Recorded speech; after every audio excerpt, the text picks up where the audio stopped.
What I'm really aiming for, ultimately, is getting at people's most intense and intimate and personal relationship to what they care about in the music.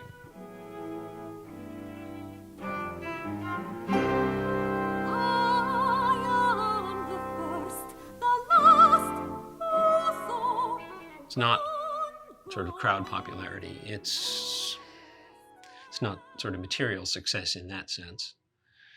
But it's presenting people with the opportunity to have that kind of relationship with the music that means the most to them. I have studied 11 languages. I was looking at the list of my vocal pieces the other day, and I realized very few of them are in English.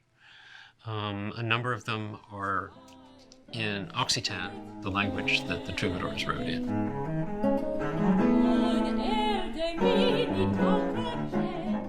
I grew up in and around New York, and this was in the days when it was really easy to go to Broadway musicals. When I got to be old enough, I started going to these things as well. And that was also the music that we had on the records for our hi-fi. So when I was in high school, I composed the better part of a Broadway-style musical, which never got produced.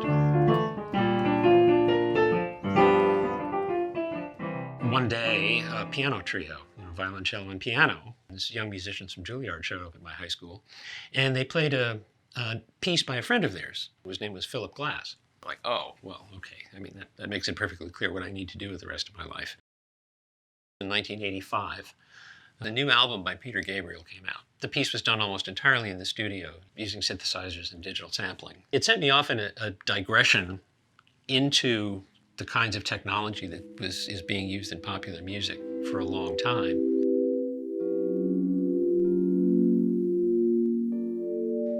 There was very simply sort of an erotic component that was missing from what I was doing before.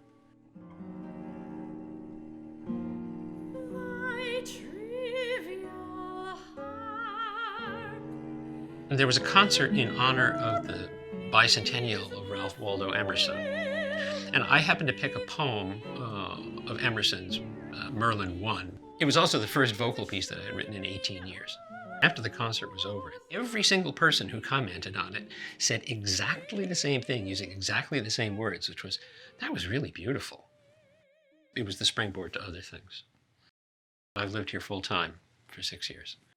One of the things that really suits me about living in Vancouver is that it's an ideal environment for working in such a way that, because it's so important to me that the musical experiences be intimate and private and personal and meaningful, then it's much easier for me in an environment like this to direct what I'm doing towards that in an uninterrupted and fundamentally rewarding way.